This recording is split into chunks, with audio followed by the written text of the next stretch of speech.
Hi, I'm Richie Mackay. And I'm Davey Bolt, and you are listening to the Wrong Bias Podcast.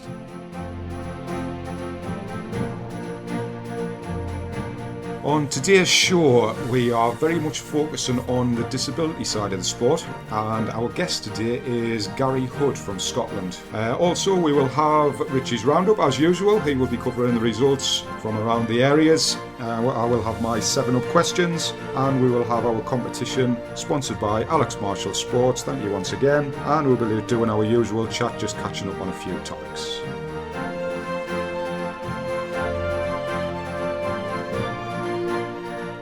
Well, mate, here we are again. Show number 9, going back to our wedding anniversary. It's pottery, so it's quite apt. We've got a couple of mugs doing this show, mate. I think you're a bit of a lad, Ro. Under 25's Home International Series at Stanley. We popped in to watch England, Scotland, Ireland, Wales. Atmosphere tremendous, mate. Great advert for the sport. Yeah, I was talking to a few up at Stanley, and massive credit to the Stanley Club yet again. Yeah. They've had international series before. It seems to be a really well-received stadium for the international players to go to, and they didn't disappoint again. All ran like clockwork. They were extremely surprised at what the turnout was for that series, and I had a chat with them, and whether it's because it was a non-ticket event, I think that could have a big part to play. And I sometimes think people have a look at these ticket events and are not prepared to pay up front because they're not sure what's going to happen, especially if you've got to travel. And maybe because of this bad weather that we're having, people's maybe woke up and thought, well, I'm not going shopping in this, I'll pop up to Stanley. And from as far as I'm aware, I think they've had 400 or 500 over there over the weekend. Tremendous. I mean, I don't know how many locals from our area went in. I didn't see many. There was quite a few. There was the lads up from Gateshead today. I saw some lads in from Gateshead, and South Shields lads were there. So there was some locals, but I do wish we would support these events a little bit more. Yeah. I was frustrated with the West Denton World Championships because I just never had a chance to get up there. But again, great turnout. But you don't get to see this style of ball. No, it's an opportunity. I mean, it's especially for young lads. Get up there and have a look at what you need to achieve. Yeah, it's the sport gets bad press. Dull, it's boring, it's slow. That was anything but that yesterday. Brilliant, yeah. It was tremendous. I mean, we walked in, there was actually a gin free tasting table in front of us. Was there? I never spotted that.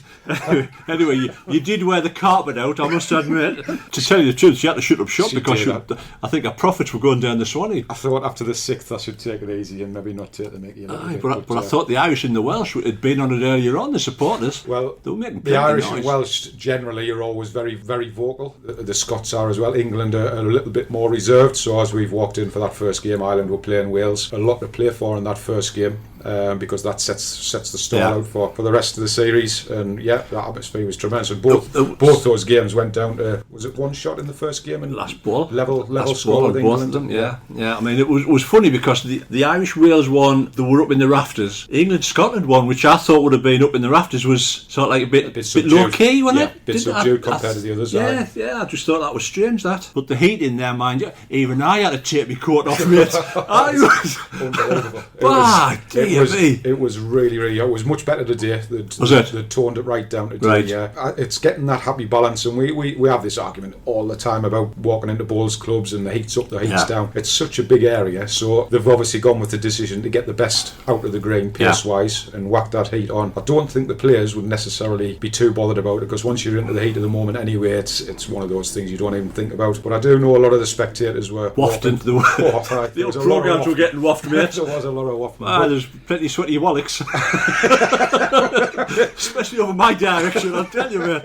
Without a doubt. The court had to come. Anyway, this will tie nicely with our chat we had with Alan Thornhill. The England-Scotland game went down to a measure. Umpire comes on, the female umpire, tremendous. She goes down, does the measure, and she's surrounded by about 12 meerkats. Absolutely. It was tremendous, really. They could have timed it better. I mean, in fairness to her, she probably had 250, 300 eyes on her because everybody was waiting on that result. And I think Scotland had initially called 2 for I thought they did. And they had a good look around it, and they says, no, got the umpire They were half celebrating, I think, weren't they? A lot of them, they sort of like come over and sort of, 2, and I'm looking at them. Well, they got away. In my opinion, they were extremely sort of lucky with the result of the last ball because he got the 2 balls perfect, and it just the way it rocked around, it sat on the back ball, and that was the one that ended up being shot for Scotland, which got them the draw, and then they've kicked on for the last 2 games and absolutely, the blitzed Ireland today. It was a no contest after about 6-7 ends. fans. So massive congratulations to the Scottish lads. Personally, I had a good look. I always like to have a look at the England boys, and you look to see who's coming up through the ranks, who's the ones going to be pushing for senior honours. Yeah. There's, you can see a few there, but it's young Ryan Garman must have been close to man of the series. He should have been man of the series, in my opinion. From everybody you talk to, and there people coming over and saying, "Have you seen that young lad on England's team, on Rink, whatever it was?" And he was fantastic. And from what I've been told, they were very surprised that he didn't actually get that. But at the same time, got to say congratulations to Dan Seaborn, who did get it. Yeah. Moved from England across to Wales, which was a bit of an upheaval to go with his girlfriend, and he's managed to get out the Wales team and came away with the man of the series award as well. So, and that from the team that potentially finished bottom of the table as well speaks volumes. He obviously has played well. But yeah, congratulations to Scotland, England. I think there's a bit of work there to do, and it boils back to my opinion of stop thinking that your superstar skips. Find a position, stick with it, and play there. Yeah. Because for me, there's just a little bit too much inconsistency in the ball. I think you always said you win it at the front end. Yeah. And I think the front ends look just a little bit. Not quite at the races at times. I think there was 2 outstanding league performances from what I've been told across the series, and there will have been good performances front end from England, but there was certainly some that left a lot to be desired, and potentially it's costing the series because like we've just said, you've got to dominate those front ends and then you win the games. And fair play to the Irish lads, first ever win over England. Yeah, absolutely fantastic. I mean, I didn't stop for the second session, and when I seen the scores on internet, I'm going, by crikey. Well, just what we've just said there about that Scotland-England match being a little bit subdued. The report I got, I stopped for the first 8-9 ends. The heat got the better of us, and the gin. It was the gin and the cheese. Leanne had to drag you away. I want to get home and have a cold shower. According to the reports, the second game, Ireland absolutely overpowered them just through enthusiasm, and I'd said in that earlier game, once Ireland get the wind behind their sails, they're a very dangerous team. Everything seems to start to roll in the right direction for them when things is going well. And from what I saw yesterday, I left and I think they were about 8 or 9 up, and they've obviously maintained that and continued. But first time they've ever beaten England under 25s. And you look at what we've got available to us and what they've got available, and it's a fantastic achievement. Then it needs certainly addressing from our end. Things to be looked at, and I'm sure they'll do the business. They've got a fantastic wealth of experience in the management setup, and they'll go back to the drawing board and work out how they're going to win. It's good though. It's good that Ireland have managed to get a win. Of course, it is. It's for the series. Yeah. I mean, you look at the women's series. England have just dominated that, and the strength that they've got, and the Irish girls there got a couple of thousands, but the last game they came back and nearly nicked it against Wales. Exactly, and unfortunately, because of the way it is, you've got to go out there and win it, but it's starting to become a little bit of a non-entity because it's the same results happening over and over. It used to be always the old England-Scotland, the main international series as well, didn't it? It was last year the series, England-Scotland, and like I say, credit to the two, the Welsh team. I mean, the Welsh team won it last year, and it shows what a year can make because Welsh have finished bottom of the table this time. But it's nice to see shock results, and it's nice to see that there's some emergent players coming from. And hopefully it gives Ireland something to build on. Definitely. Next year, because I think that will be the first time that they've probably ever had a chance to win a series if they beat Scotland. It was a shame because it's funny how these series work. It always seems to happen, but then you've had a draw there between England and Scotland, so it's been a really, really tight match. Then Ireland's gone on and beaten England in the second match, so then you would say the form team potentially is Ireland going into that game because they've turned over England, and then you get Wales going up against England and Scotland going up against Ireland, and Scotland and England just steamrolled them, didn't over them today. But that's the way it all is, and whether it's concentration levels, 3 tough games in 2. I think there must have been a few tired lads after the Saturday, because 4-hour games in that heat as well. 2 4-hour games. It's mentally. Hopefully there was some common sense used, and they got back, had got a shower, got something to eat, and a couple of fans for the sweaty. And they just had an early night rather than stopping and having a few pints. Going on the lashing Stanley. They don't do things like that in this sport now. The other thing to mention, we are actually now a trendsetter, mate. We welcome Bowl Scotland into the world of podcasting. Rock and Bowls. Rock and Bowls, sorry. Rock and Bowls. And well, I mean, we got contacted, didn't we? Just to ask a little bit of advice, which we're more than happy to give. As we posted on the Facebook page the other day. Great for the sport. The more promotion the sport can get, the better. Exactly, mate. And without a doubt, wish them the best of luck. And just carry on doing what you're doing. We enjoy what we're doing, so hopefully they will as well.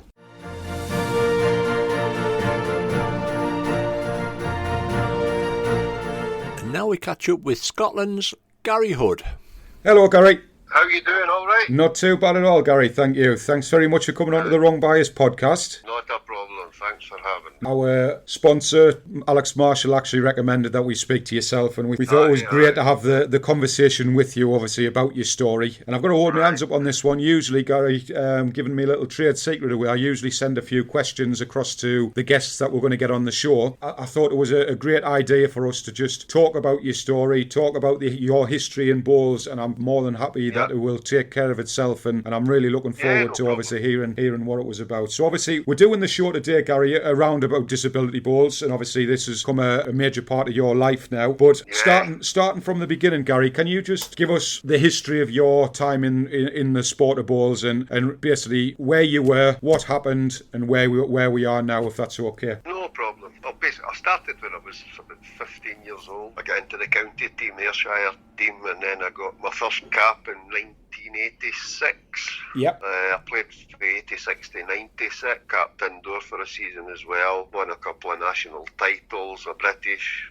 runner-up, and then at the age of 35 I got offered a job abroad running bowling holidays for Thompson Holidays. Yep. And it was actually Andy Thompson that told me about the job over in Ireland at the Home International, so I applied for that and got it. And like I thought, I've been 11 years now in the Scotland team. I'm still getting up and going to work every day. Yeah. So I decided to head off to Cyprus and do that. Very nice. It was a 6-month contract, but I finished up finding work in summer, and I stayed for 12 years.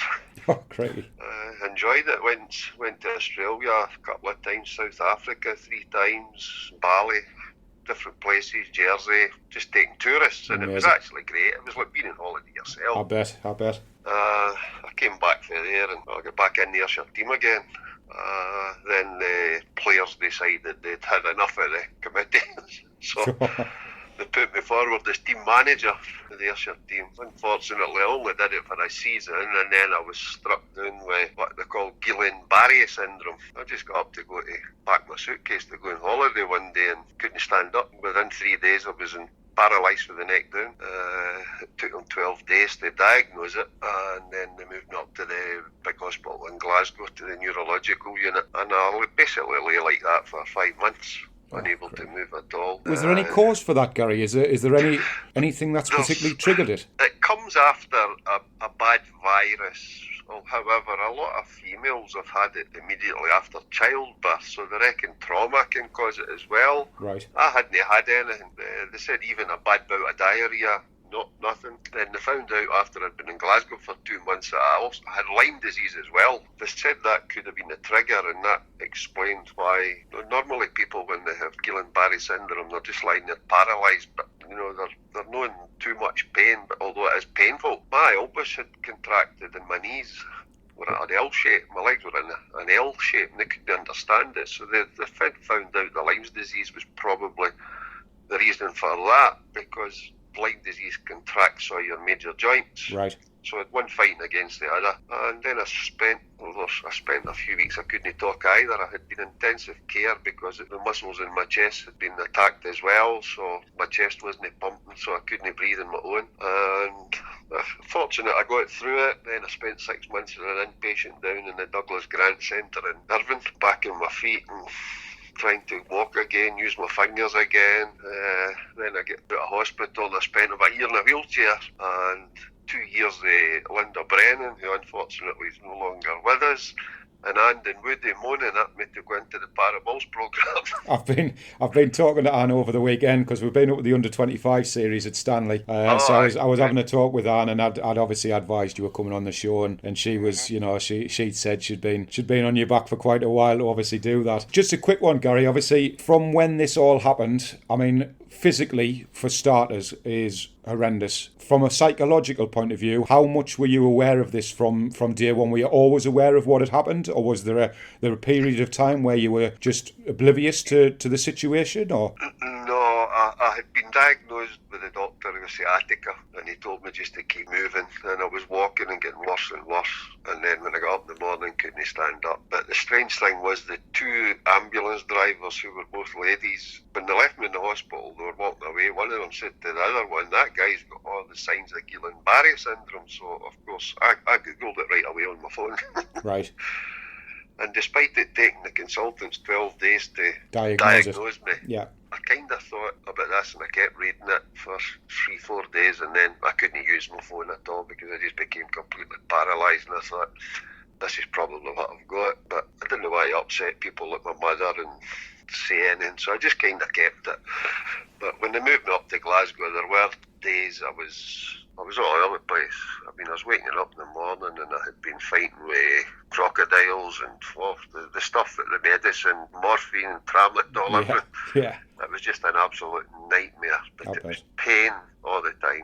I mean, I thought I had 4 arms at one time, and then when you're lying in your bed, flat on your back, you think there's bricks on their ends that you're lying on and they're pushing up. And then when you go to push it down, it was crazy. It was just, I can understand why it's neurological, because the brain is just all over the place. That was sort of why I asked the question, Gary, because like I say, without even knowing what you were going through, the psychological side of things must have just really, really been the hardest thing to overcome, because to have been able-bodied and then within such a short period of time to lose that and find yourself in the position you are, it just... I mean, I completely and utterly take my hat off to the fact of how you've managed to come through that, because that must have just been completely traumatic from the first instance. Yeah.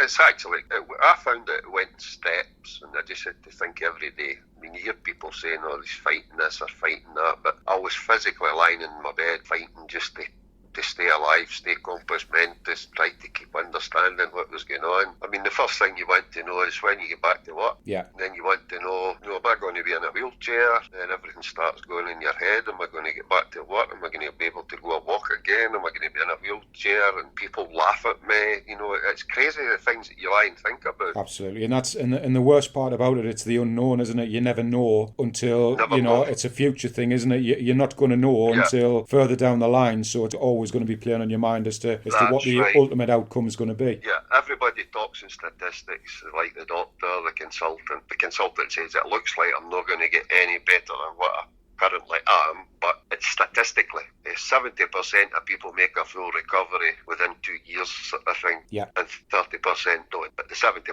are mostly under 40 years old. So, the doctor, the consultant told me that. I says, to be honest, if where I've been, I'll settle for it. I accept it. I mean, I actually lost my eye at school in an accident when I was 15 years old as well. So I had been through this sort of psychological process, if you want to call it that. But I did visit a psychologist after I'd been out the hospital for a good year, especially when winter came. Yeah. You're sitting in the house and you've got 2 nights a week playing in the league, sometimes one at the indoor, and that's it. Other than going to your shop, that's you. You live alone, so. In a perverse kind of way, Gary, did you find that what had happened to you when you were 15-year-old helped in any shape or form with this, obviously having gone through that trauma initially? Did it help you deal with that situation a little bit better, do you think, rather than it being sort of the first time it had ever happened in your life? Or is it just something that you deal with individually in your own time? It probably did in an unconscious way, because it was I know it was a piece of white hot metal went through in the metalwork classroom, and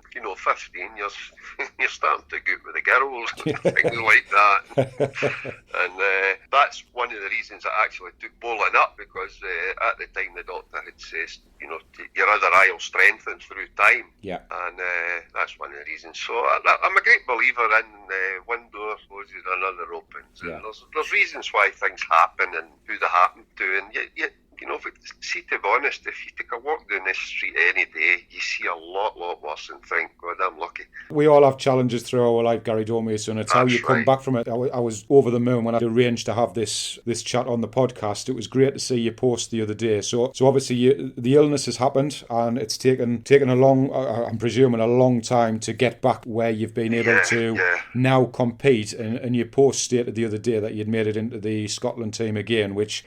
over the moon. I was so happy to see that from your point of view as well, because I know, again, having talked to Anne this weekend, she said that it's something she'd really pushed for you. There was a bit of a barrier there initially, is that right? Yeah, mainly the that mainly not accepting that you're disabled. Yeah, and that was the main one. And that's a massive thing, and that's a common thing, and something we're going to touch on in the podcast as well. And disability doesn't have to necessarily be physical; it could be mental, or it can be as simple as arthritis or short-sightedness, things like that. So, yeah, of course. And it's credit to yourself that you've obviously come through that. So you've obviously made it into the Scottish para team. Where is it you're going to be competing, Gary? It's Home Nations at the end of March down at Potters. Oh, brilliant. We've got that. We've a few things coming up. There's a pro-am at East Lothian, which I think Alex gets something to do with as well. And para disability bowls there's Bowl Scotland run it now. They get an invite for a triple or two or something, and then you've got the Home Nations outdoor at the end of the outdoor season, and then obviously the World Para Championships are in New Zealand in November. So initially when Anne got me to go in, I thought, if I go in that and make a real go at it and I'm successful, I could actually end up going back to a Commonwealth Games. I was at the 94 Games able-bodied. I mean, that's a story in itself, Gary. I mean, that would be just, amazing, and in a lot of respects it would just make you a complete ambassador to anybody who goes through a similar thing. To have been in the Commonwealth Games as an able-bodied athlete and then make it again would just be a phenomenal story, and I wish it would. I really wish you all the best with that. I really hope it happens for you. Well, I would like to get to one of them anyway, just to be able to. I mean, I've actually thought that maybe over the next.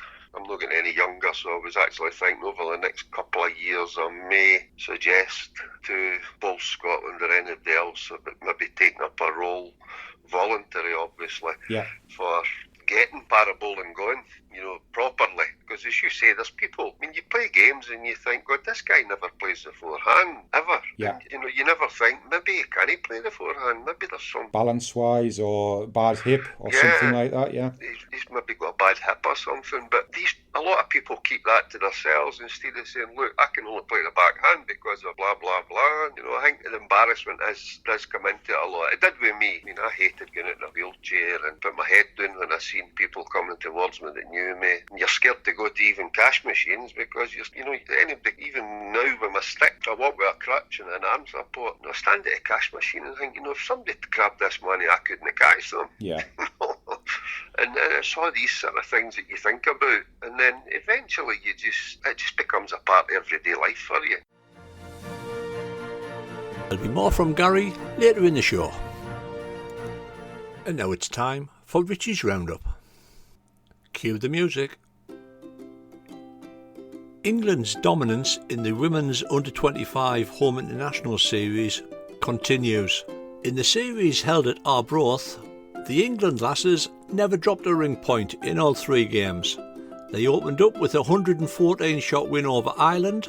They then beat Wales by 64 and secured the title with a 51-shot win over Scotland. This was England's third series win on the trot. Scotland finished runners-up, Wales finished third, and Ireland finished fourth. In the lads' event at Stanley, Scotland took the honours. An opening draw against England before wins over holders Wales and then a title decider against Ireland. The final standing saw England finish runners-up, Ireland finished third, and defending champions Wales finished with the wooden spoon. The overall series standing, England have 11, Scotland move up to 8, Wales have 2, and Ireland are still looking for their first one. A big shout out to both Ireland teams. The lads beat England for the first time ever, which actually gave them a chance of a first ever series win, while the lasses never let their heads drop after their opening heavy loss to England, so it's onwards and upwards. In the national competitions, the semi-final lineup of the Ladies' Vivian Trophy has been confirmed, and that noise will signify we lost the defending champions as Colchester were beaten 69-65 by Riverane. The semi-final lineup will see Ipswich play Riverane and Dolphin play White Knights. And I have an apology to make to England's William Moulton for the lack of a mention on his World Indoor Under-25s title success. In the final, William beat Scotland's Kieran Clinton 12-10, 9-9. And staying with the World Bowls Tour, the players' rankings for 2020 following this season's Indoor World Championships have been released, and like a set of dominoes we've had a bit of a shuffle, but all 16 still remain in situ. Top of the shop is Nicky Brett. Current world champion England's Robert Paxton goes up 5 places from 8 to 3, and Wales' Jason Greenslade jumps up from 15 to number 10. The rest just shuffled around. We'll see you all next year at Potters. There's been plenty of action in the open singles circuit. First of all, the workshop event went to Herger's Pat Briscoe, who beat Darlington's Barry Hopkins on a tiebreak. The Lauren Vale title went to Wear Valley's Charles Bruder, who beat Barwell's Chris Moore in straight sets, while the West Berks title went to Falalsa's Trevor Roberts, who beat Westallcott's Neil Smith on a tiebreak. And after those events, Herger's Pat Briscoe is the new number 1, Chris Moore comes up to 11, Neil Smith is 14, Charles Bruner is 21, and Trevor Roberts is 23. The last event in February is the Clary Dunbar. And finally, we have more short mat players tour news. Falcon hosted the English Masters. The title went to England's Alex Clee, who beat Lawrence Moffat 15-3. This was Alex's second tour title, adding to his 2018 UK Open success. Meanwhile, the bronze medals went to Ireland's Joe Beattie and Belgium's Sibby Lorries. Stephen McAllister won the plate and Sam Moore won the shield. And we have a new world number 1 as Ireland's Mark Beattie toppled England's Ed Shawbridge, with Belgium's Jonathan Payne, yes that's Belgium's Jonathan Payne, Richard, back in third. The next event is the Belfast Open on April the 17th, followed by the World Masters, both events at the Belfast Indoor Bowling Club. And that's your lot.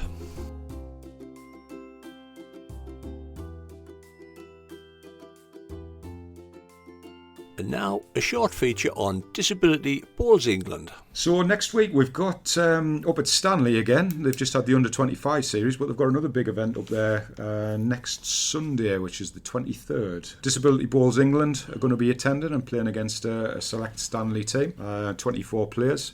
Firstly, I would definitely say, if you can get there, please try and get along and support the event. Not just for the fact of obviously supporting the players that are there, but I promise you it will open your eyes so much as to what is, in my opinion, something that we do not promote enough in our sport, which is the disability side. I've got no doubt there are a lot of people with disabilities who are looking for a sport, and bowls, as we just heard with Garry, is so accessible. There are a lot of things that are available with regards to aids, but I'm just going to mention one person in particular who's going to be playing for Disability Bowls England, is Bob Love, and Bob plays bowls completely. He's a double arm amputee and he plays bowls completely with his foot, and he's got a little sort of a cup on the top of his foot, and the ball balances on the top of the cup, and basically you will see nothing like it. Bob competes with able-bodied bowlers and has been to Commonwealth Games, and it is just fantastic to see. And the biggest thing is, I think it's something that can be promoted so much by people. There is no doubt people who will have family members who may have a disability, or they will have friends and probably don't even know that bowls is accessible to come and play. I would really recommend going up to see that if you can. Stanley, I'd like to congratulate Stanley because I've been working with them through the Bowls Development Alliance, and they're actually going to be awarded with their Disability Bowls mark on the day as well. So they have gone through a process of looking at all of their facilities and have met the criteria required to achieve the mark, which basically enables anybody with a disability to come into the club and play bowls, which is a huge thing. And you know, up in the northeast and certainly within the county of Durham, they will be a beacon club with regards to disability bowls. So you know, it's things like, have they got a lift? Have they got parking access? Have they got ramps down to the green? Have they got access to the green? Have you got wheelchairs? And it's a tick list that the club has to go through. And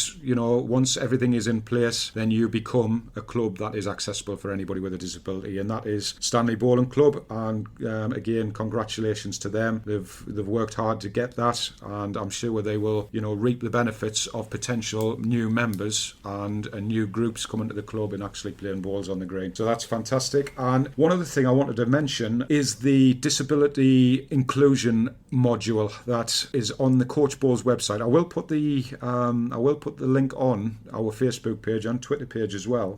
But anybody listening from individual clubs, I think it's £25 to go on this course, and I was on it the other day through my role. And what it does, it gives you an understanding as to how we should be discussing disability within a club, and the terminology and the theory side of things. But then you also get the opportunity to go on the green as well and test and try a lot of the aids that are available, which are the wheelchairs, the bowling arm, the balls pusher, and things like trying on glasses that are giving you limited sight, no sight at all. And it just gives you an insight as to when you're talking to somebody with a disability, it will give you the information, it'll give you the knowledge potentially that you need to encourage new members to your club, and also give you an understanding as to what potentially you need at your own club as well to actually make it accessible for people with a disability.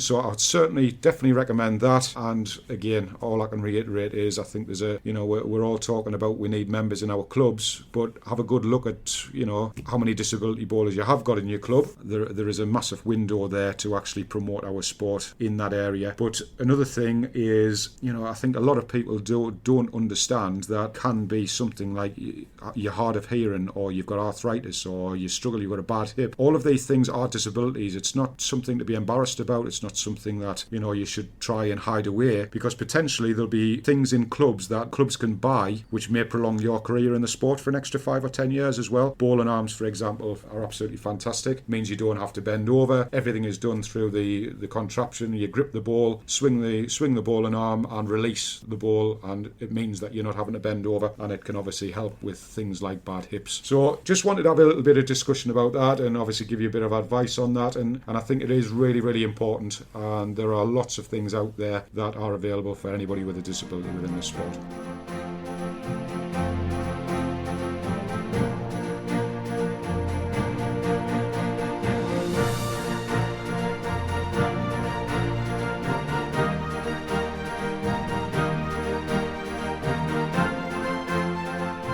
And now we return to Garry Hood's interview. And if anybody knew your story, Garry, it becomes certainly a stronger person for what you've been through. If people knew that story, then your embarrassment is completely wiped out, because somebody would stand there and just be in awe of the situation and what it is that you've done. Are you okay just giving us an understanding as to what your restrictions are on the bowling green, Garry, and do you use any sort of aids when you're playing as well? Yeah, I have to use this adapted crutch, right, with the ring in the bottom and arm support, because I can't even play like the way Kelvin Kirkhope played. I was just about to say similar to Kelvin, yeah, because Kelvin uses that as a support base, doesn't he? Yeah, I can't even do that because my arm just I've not got enough in my arm to keep the stick straight and hold it up. So I'm basically got the stick out in front of me. Yeah. When I went initially to Kelvin Grove, Bob Christie took me. He's the para bowls coach at Bowls Scotland. It was SDS at the time, and he took me in. I mean, I wasn't even stepping off the mat. I couldn't step off the mat. But I finished up playing in the bedroom, in front of the bed. It was hours on end in the bedroom with a bit of foam rubber along the back of the skirting board and throwing balls against it, falling onto the bed umpteen times, and just thought, no, I'll get there, because if I can do it once, it's all about doing it more often. And I actually got to the final of the 3 national singles last year in Scotland, indoor and outdoor, 2 outdoor and 1 indoor, and I had to pack in after 11 ends of the indoor one because I just couldn't carry on. It's a lot harder, and even able-bodied, it's certainly a lot harder indoors than it is outdoors, because you're very much solid. It's a solid base, isn't it? Whereas outdoors it's quite flowing, because you go through with the ball, the surface is a little bit softer as well. That's right. Yeah, that's one thing with the sport that really doesn't get promoted enough. It's amazing how many muscles and what strength you actually need to play this sport, and the old perception of it's just for older people. Then maybe people need to have a look at anybody with a disability or the older generation and question how it is that they are still as fit as what they are and still playing the sport. And I've said for a long time, doctors should be promoting this, and it doesn't seem to happen. Well, there's a couple of things here. I've heard a lot of people saying that's great that he's 85 and he's still bowling, and I always say no, the reason it's the other way around. He's 85 because he's been bowling, and that's the way I think it. I think that's why there is so many old people in the game, because it does keep them fit and add a few years. because I remember a doctor telling me a long time ago that when you throw a ball in the normal sort of main upright delivery action, he said you use every single muscle in your body. That's right. And I found that amazing, and then when you count the distance, I wear a Fitbit now because I was having problems. People tell me not to do too much. You don't know you've done too much until you've done it. Yeah.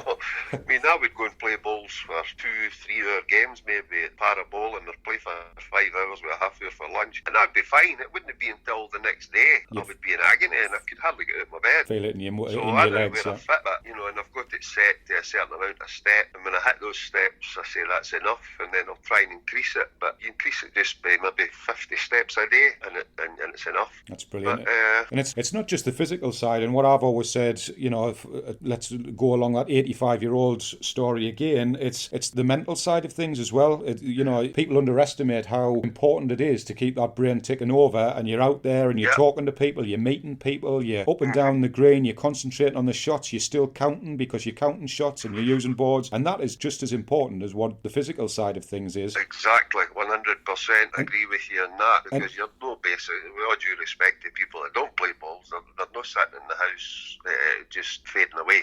I mean, even you can, people say you're throwing 4 balls. I say, but wait a minute, you've got to bend down to pick the ball up each time as well. Yeah, and it's a kilo and a half each ball as well, so you're lifting a weight. So I mean, it's for a lot of older people, if you put a kilo and a half in each hand and told them to lift their arms up straight, they probably couldn't do it, but Exactly. they'll go and lift a ball and throw it. Push it 30 metres down a green is no mean feat. I'm a great believer in that. So I was listening to the New Scotland podcast last night as well, where David Gurley was talking about, he was asked, how do you improve somebody like Paul Foster or Tatty? And it was like, he's only like, if he improves them 1%, it's the difference between winning or losing a medal. Definitely.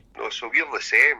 I've always said that although I played international for 11 years and skipped the rink at the Commonwealth Games, I was never on the same level as the likes of Paul Foster, Alec Marshall, David Gurley. But if I didn't like my beer and I didn't smoke, then I could have maybe been.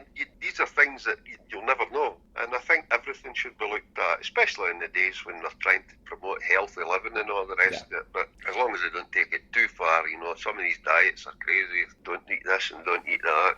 I've seen it myself, and when I have lost the weight, I just feel, it's that direct correlation. You're talking about smoking and drinking there, and obviously we know that there's an adverse effect on your health. You're up and down the green, and you don't even think about the fitness side. You've got to set target. You do, and it's... I mean, there's no point in no setting. Somebody said to me at Commonwealth Games, and I said, well, look, if I don't get there, I'm not going to die or something, but I need to have something to... I mean, I set targets every day when I was in hospital, when I went into physio.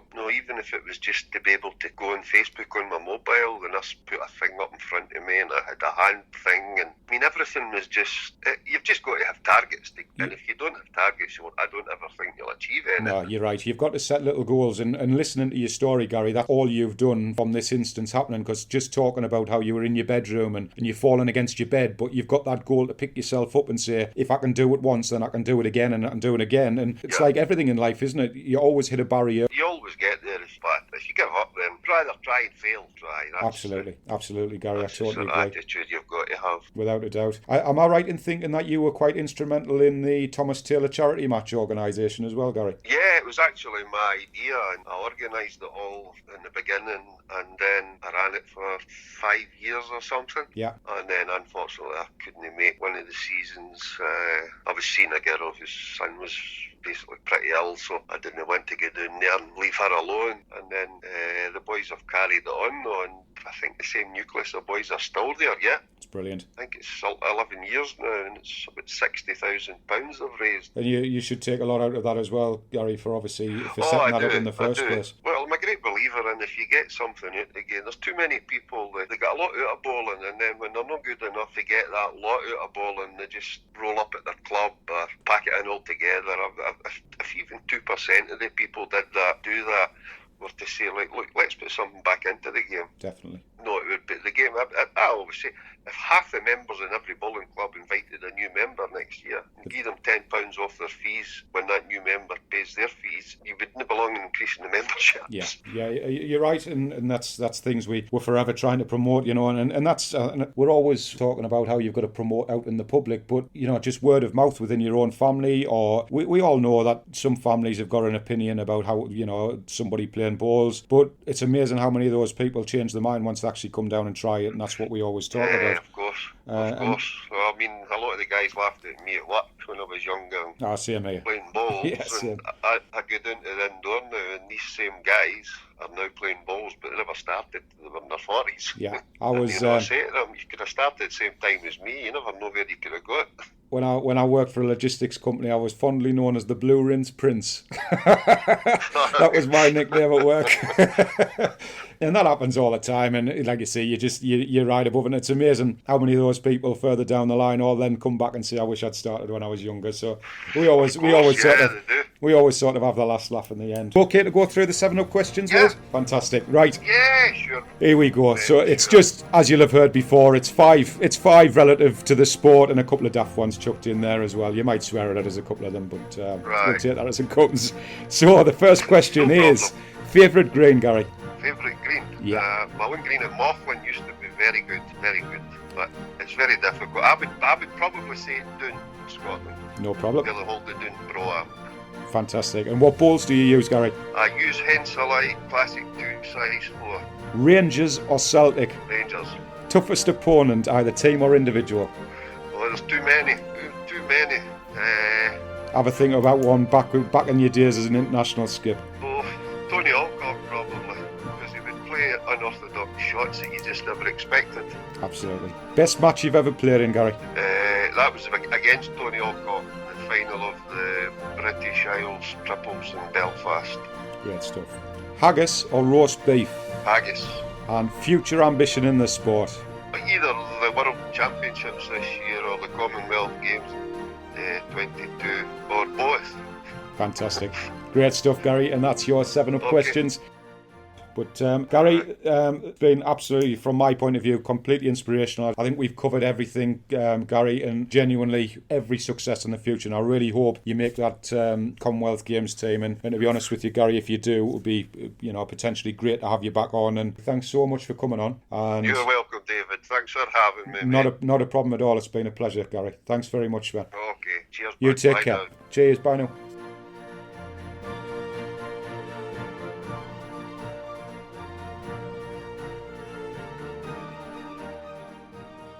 Competition time. Thanks again to Alex Marshall Sports, who always support us and sponsor our competitions.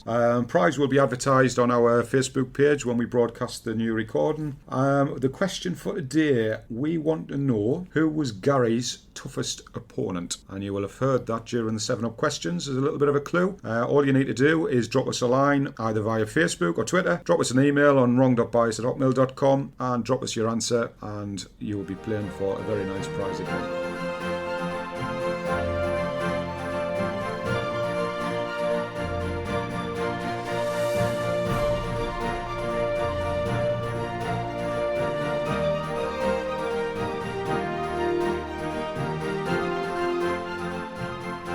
Well, mate, number 9 completed. Before we close, I thought there was a subject that caught my eye. We got an email from somebody about 2 weeks ago mentioning the Rivermead Club. That's based in a local leisure centre, and it's been earmarked for closure in 2022. The Reading Council are building a new leisure centre but have not included indoor bowls in their new plans, which is obviously disappointment for the 300 members that they've got. Something very close to our own hearts, really. Yeah, it is. 6 years ago, we lost a very good centre at Courtray Leisure Centre in Sunderland through very much the same tale, where the local council left the leisure centre to die lie on its feet, really, not spend on the upkeep on it. And eventually the axe fell on us and they knocked us down. So all the members at Rivermead, we feel your pain up in the northeast. We hope you get yourself sorted. I know the future doesn't look too bright reading on the internet, but it goes back to the councils again not taking on board the benefits of the sport. David, really? I was just about to say that. I mean, whether it would make any difference or not, but all of these councils and the government and everything are forever pressing, we need to be more active. Keep fit, keep active, and that's all very well for the younger ages, but as we know, our sport is predominantly a higher age, and as part of your complaint procedure or whatever it is that you're putting in there, I think you really need to stress the fact of it's not just the fact that you're taking a sport away from a lot of people, but we've discussed it in this show today, you're taking away something that potentially it helps to keep you fit in later life, and it extends your life. You've got people sitting probably looking at four walls like we're looking at the minute. In fact, we actually probably reflect on them because it's freezing in here. Four walls. I'm looking at pine walls with a wrong buyer's poster on. I wish I was back up at Stanley yesterday. Absolutely freezing. I take it all back now. Me Betty Swallocks have now frozen. But no, we do feel your pain. I know one of the statements from the Reading Council have come out and said, well, there's not a need for two indoor bowls clubs within the Reading area because they've got White Knights, which is about 4 miles away. So they said there's plenty of space at White Knights. Whether that's right or not is another matter. But they did say that about Sunderland and Horton. They did say, well, there's no need for two indoor bowling greens within Sunderland, so you can go to Horton. I'm sorry, but if there's not a need for something that has 300 members, then there's something certainly wrong. And like I say, it may end up being a benefit for White Knights. There's another opportunity there for extra members. There's always that thing, and you'll have found it when you went to Horton as well. You can't get away from the Sunderland Horton thing, can you? No. I mean, even 6 years now. I mean, there are hopefully plans. Touch wood, you never know. Something might be in the eye-end. We have ourselves attended meetings with the Sunderland Council, and they are hoping to put a new leisure centre facility, and we've tried to get our foot in the door to get bowls included. Yeah. Whether that happens or not, I don't know. The onus is on us over the next couple of years to prove that there's a need, and that goes back to the age-old story of we've got to get clubs to be being more active and recruiting better, and if they can see that numbers have gone up within an area over a period of 2 years, then in 2 years' time, we've got a big argument to turn around and say, well, we do that again for the next 5 years, your leisure centre's full. That's right. Yeah, I mean, I bet you there's not a leisure centre in the country that hasn't got peak and off-peak times. There'll not be a leisure centre that will be packed from 10 o'clock till 9 o'clock at night. And I think these council people turn up at a leisure facility and they walk in at some obscure time and they look around, there's 670 rinks here and there's 670 rinks there. Well, didn't need another indoor bowling club. You go to swimming baths, you'll have two people doing 100 metres up and down there. Yeah, and people work. Yeah, that's right. I'm on my soap opera box with the council, mate. I love them. But no, I've enjoyed that one, mate. The interview with Garry Hood was just inspiring, mate. Absolutely amazing. And having been involved in the disability side of things and sort of learning within my role, it does open your eyes. Yeah. And as we've said, it opens your eyes more so to the fact of how you can still continue to play. Yeah. I'm looking forward to go because I'm going to have a dodge up to Stanley next weekend to see it, because I've never seen disability bowls, so no doubt I'll get my eyes opened at that as well. And finally, many thanks to all the listeners. We've went through the 4,000 barrier, and we've got a couple of episodes that hit 500 each, which is tremendous. So again, we must be doing a little bit right. Definitely, it's great. I love it, and I'm still enjoying it now. 9 shows in. We get to wear big boy pants, mate. Number 10 next. Number 10. We'll have a special one for our 10th anniversary. Yeah, we'll sit here in the nude. One last quick thing, though, before we do go, is just quickly. We sort of were going to touch on an email that we got from the previous show with regards to routines. Yes. About playing bowls. So obviously, I never thought to ask Gary, but I thought it gives us a little opportunity. Come on then. What's your routine? My routine indoors, seeing as I'm playing at Houghton, is I go in, I take one coat off, I put my other coat on, and go straight back out. Whoever said 9 till 5 is a bowls job, you know what I mean? It's in and out. I don't put my socks on the wrong way. I tie my shoelaces. To be honest, I did many years ago. when I was a kid, I used to listen to When You Never Walk Alone. Did you? I used to put some loud music on. It's come back to haunt us now because I've got tinnitus and I can't hear. But superstitions, no, I don't think I've really got any. You, mate? Yeah, there's odd times apart from keeping the same pair of underpants on, which she said last time. No, I don't go that far, but I must admit I am a little bit. If I'm in a 2 or 3 day competition, a little bit gross, but I don't like to change my socks. I must admit. Right, all right. But getting away from the pre-match routine, I have got a little quirk that I do in every game, and it's just I always stand at the back of the mat and I always separate my balls from the opposition's balls, and it's something that I just do automatically now, and that's my little bit of time for thinking prior to going and delivering my ball.